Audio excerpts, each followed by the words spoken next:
outbound ini sebenarnya kan untuk lanjutan dari leadership. Ketika kita ada training leadership itu ditambah outbound di hari terakhir bisa. Untuk refreshing berarti refreshing. Sebenarnya outbound ini sebenarnya inilah aktualisasi dari nilai-nilai kepemimpinan yang kita buat beberapa hari sebelumnya. Iya. Jadi sebagian besar sekarang ini di tingkat mahasiswa ataupun di luaran bahwa outbound itu cuma ketawa-ketawa gitu. Padahal selama tidak. Ini Padahal tidak. Di outbound ini akan kelihatan seorang itu pemimpin atau pecundang. Nanti kan ada kita bagi tim. Nanti yang punya jiwa leader dia akan selalu muncul di depan. Akan membantu, meliding tim, iya. Yang tidak bisa bekerja sama tim dia akan diam-diam saja. Dia enggak aktif. Kelihatan di situ. Terlihat pasif berarti. Terlihat pasif. Banyak itu, ya. Akan kelihatan di situ jiwa-jiwa leadership itu di sana. Kemudian nilai-nilai apalagi di outbound ini adalah kerjasama tim, ya. Teamwork. Kemudian apa? Target waktu, ya. Manajemen waktu dia gitu. Ketika kita kasih nanti mereka ada target, ada tugas kan? gitu. Tugas, nah itu akan kelihatan. Iya. Mereka sudah bisa tidak. Selain memanage diri sendiri juga bisa mulai memanage tim, memanage tujuan gitu. Target yang akan dicapai. Ada target yang akan dicapai dan si leadernya ini yang berjiwa kepemimpinan tadi akan muncul untuk mencapai itu semua. Dan memang di situ nanti kita nggak akan kita minta setiap kelompok itu ada ketua timnya gitu. Enggak dianjurkan. Enggak, karena kita akan melihat dari sini siapa saja akan muncul leader-leader yang baru gitu. Biarkan itu muncul dari mereka sendiri. Gitu. Nah, dari pemahaman itulah yang salah sekarang ini saya lihat bahwa kalau outbound tuh happy ketawa-ketawa, lucu-lucuan, basah-basahan, siram-siraman itu saja, nilai-nilai itu tidak dapat gitu. Padahal nilai itu banyak di outbound itu. Di outbound ya. Iya. Dan memang juga untuk lokasi outbound di sini masih minim lah ya, Bang. Sebenarnya outbound ini kan diciptakan, nggak mesti kalau kita lihat ada lokasi outbound yang sudah ada tali-tali penyeberangan. Itu namanya wisata. Bukan outbound. Itu jatuhnya bukan wisata. Outbound ya. Nggak outbound. Berarti outbound yang dimasukkan dari tim SLI itu kita punya alat gitu. Ada pipa, ada bola, ada keranjang. Punya cara tersendiri ada untuk memunculkan kepemimpinan itu ya. Iya. Di situ. Itu yang namanya outbound. Dan outbound itu sebenarnya mahal gitu. Mahal karena? Iya. Di sini kan orang-orang yang akan diterbitkan jadi pemimpin. Jadi kelasnya dia sudah manajer mau ke top manager ya. Iya. Di situ dia butuh outbound sebenarnya. Kalau anak-anak SD enggak outbound namanya, itu happy aja sebenarnya. Berarti itu hepan lah namanya. Cuma ya kalau melihat anak kita saja bisa kita pantau-pantau waktu SD gitu. Ini calon pemimpin nih anak kita nih. Kita. Ya, ini bisa bekerja sama tim nih, ini cuek nih orangnya nih, ini pemarah nih anak kita nih, yang itu kan bisa kelihatan. Tapi kalau sebenarnya outbound itu ya tingkat level manager udah kelihatan gitu, makanya mahal dia. Per kepala itu minimal 500.000, ada yang 1 juta. Berarti kalau mau outbound sama abang berarti mahal dong. Kita kemarin di angka 300.000 per kepala. 300.000 per orang. Iya. Dan nanti outbound yang kerja dengan SLI kita kerjasama dengan ada salah satu yang sudah nasional. Sudah punya kerjasama dengan lembaga lain gitu. Iya, kita kerjasama dan dia udah taraf nasional. Kalau SLI-nya sendiri masih?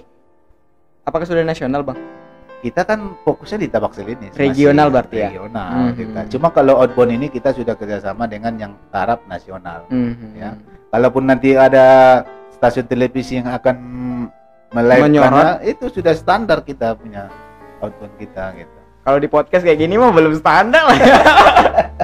Ini cuma cakap-cakapan aja biar sama-sama tahu SLI itu apa sih. SLI punya website, Bang? Ada. Nah, teman-teman nanti yang penasaran SLI-nya apa, websitenya di deskripsi. Nanti saya mintain sama Abang websitenya biar kita tempelin di deskripsi. Semua lengkap kita, FB, IG juga ada. Ya. Pokoknya bisa generasi ini jangan kita kalah dengan yang lain. Iya. SLI itu gunanya di situ. Kalau merasa tidak mampu, tidak punya, jangan langsung minder ya. Bahwa kita punya kesempatan yang sama dengan siapapun untuk sukses. Untuk sukses sih ya memang betul. Kita punya kesempatan yang sama. Ya. Faktor di belakangnya jangan pikirin lah. chance-nya kita itu untuk sukses sama zero to zero. Ya. Dan bagi saudara-saudara kita yang kurang mampu, Ya. yang anak yatim, Mhm. itu di SLI gratis. Wow. Ya. Yang anak yatim piatu duafa gimana bang? Ya, dua. Yang kurang mampu lah. Iya, Intinya yang kurang bisa. mampu. Ya. Tapi yang selama ini dua apa belum, karena bisa aja orang Aha. mengaku-mengaku ya. Ya, Itu saya palak itu bang. Ke rumah kita itu sering datang dengan surat. Kita gimana ya? Kayaknya ini main-mainan aja deh. Ini nggak beneran deh kayak gitu. Iya. Apalagi dengan banyaknya bantuan pemerintah ini kan banyak orang yang mengaku tidak mampu jadinya Iya. kan. Nah, gitu. Jadi Itu merusak mental. iya. Jadi anak-anak ini jangan kita latih untuk merasa tidak mampu. Mhm. Tidak boleh, ya. Kapan dia bisa mampu jadinya? Kalau dari awal kita nyatakan dia tidak mampu, Iya. dan dia juga merasa dirinya tidak mampu, mengatakan Aha. dirinya tidak mampu. Ketika dia nyatakan dirinya tidak mampu, Aha. otaknya akan melaporkan ke seluruh tubuhnya bahwa dia tidak mampu. Berarti itu negatif ion yang datang ke dirinya. Negatif. Harusnya kita kasih positif support diri kamu positif. Kedepannya biar kamu terus positif gitu kan Positif. ya. Iya. Jadi tidak boleh kita nyatakan generasi kita ini tidak mampu, ya. Nggak bisa. Ranking 30 pun dia di kelas, kalau dia masuk SLI bisa kita poles. Bisa dirubah, Iya. dipermak. Iya. Kalau masuk SLI, kalau nggak masuk ya nggak tahu juga. Di SLI mereka sebenarnya banyak terbantu, ya. Kalau yang Hmm. mau masuk kedinasan TNI Polri itu, Ya. kalau mereka mau belajar ke Medan, dia biaya puluhan juta. Belum lagi transportasi, tinggal, Iya. biaya hidup. Iya. Kalau mereka kita di sini tidak sampai setengah dari biaya Medan. Berapa sih bang sebenarnya biayanya kalau kita mau di SLI belajar? Kalau kita ada 2 paket. Ada paketannya. Ada. Karena Iya. kan kalau CPNS ini kan mereka hanya belajar di ruangan, tidak ada belajar fisik. Iya dong, karena kan cuma belajar SKB, Iya, SKD, SKB. makanya mereka lebih murah Aha. yang CPNS itu. Tahun ini kita buat mereka itu 5 juta 5 juta per selama paket paketnya itu Iya. 5 juta untuk satu orang. satu orang. Itu selama 32 kali pertemuan, 2 kali 32. tryout. 32 kali pertemuan, 2 kali tryout, satu kelas yang itu maksimal 11 orang untuk Iya. CPNS-nya. Biaya yang dikeluarkan itu 5 juta rupiah. Kenapa kita naik dari tahun lalu? Karena tahun lalu kita cuma buat 20 kali pertemuan. Setiap pertemuan berarti ada pembahasan yang dipelajari lah ya. 20 kali pertemuan kita bisa lulus 75% kan itu ya. Makanya ini kita naikin dari 32 kali pertemuan. Target saya itu ini kita bisa 85% kita bisa lulus. Oh, itu tadi yang 2018. Iya, 2019. Iya, 2019. 2021 ini itulah biayanya yang 5 juta. Iya, naikkan. Aha. Karena pertemuannya juga kita naikin, Jumlah intensitas kita belajarnya itu bertambah ya. bertambah. Karena itu makannya biayanya bertambah. Jadi bang, kalau tadi itu kan yang CPNS, yang pengusaha sudah ada nggak sih yang dicetak SLI? Sebenarnya pengusaha ini kan harusnya mereka yang proaktif ke kita. Saya sudah daftar juga secara nasional sebagai pendamping wirausaha nasional. Pendamping wirausaha nasional. Jadi di mana daerah terdekat kita itu yang kita dampingin gitu.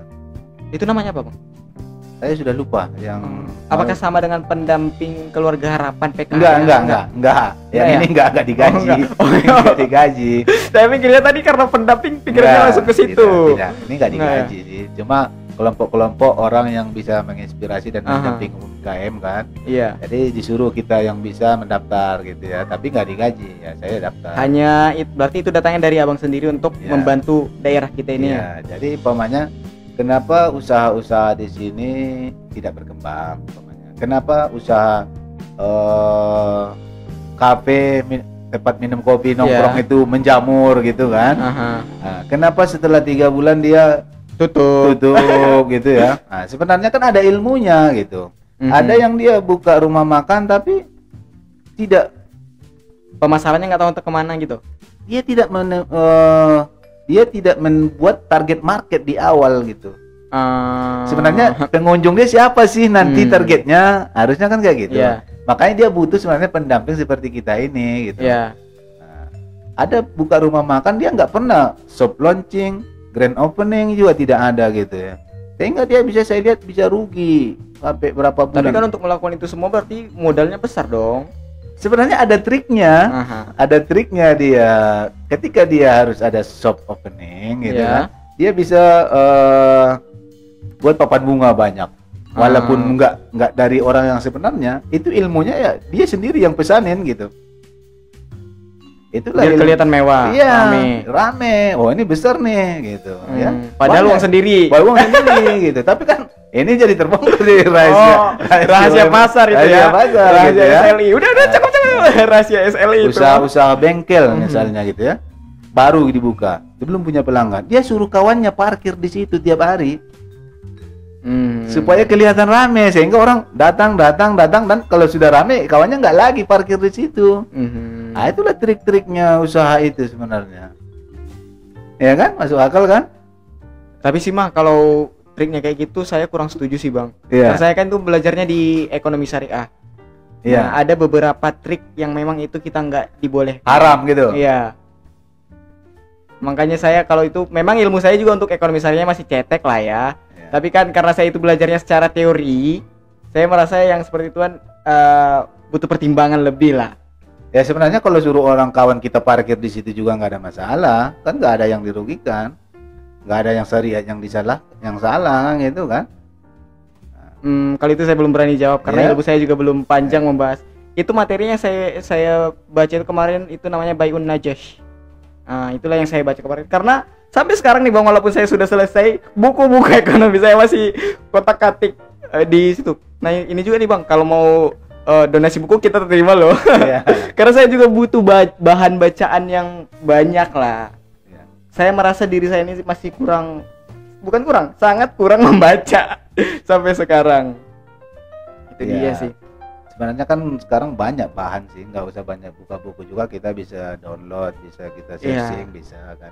Lebih simple kan gitu kan.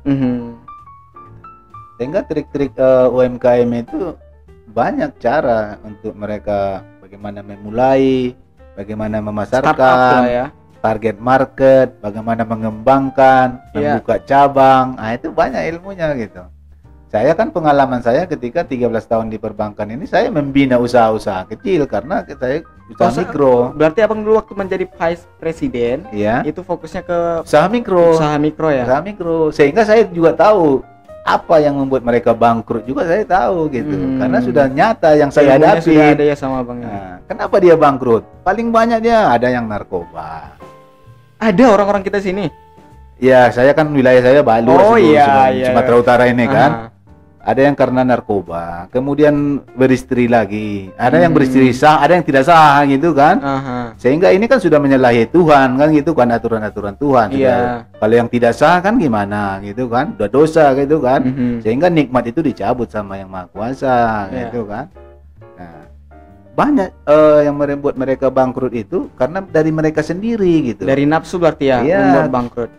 Nah, sehingga nanti kalau kita melakukan pendampingan, hal-hal ini udah kita sampaikan duluan, Pak, jangan gegabah. Kalau udah sukses, jangan coba-coba cari-cari istri dulu, kan gitu kan? Itu penyakit laki-laki sih. Iya. Pantang. Jangan narkoba, gitu kan? Jangan kalau asal ke kota langsung karaoke, kan gitu kan? Nah itu awal-awalnya mereka. Gitu. Sehingga kita nasihatkan duluan ke mereka.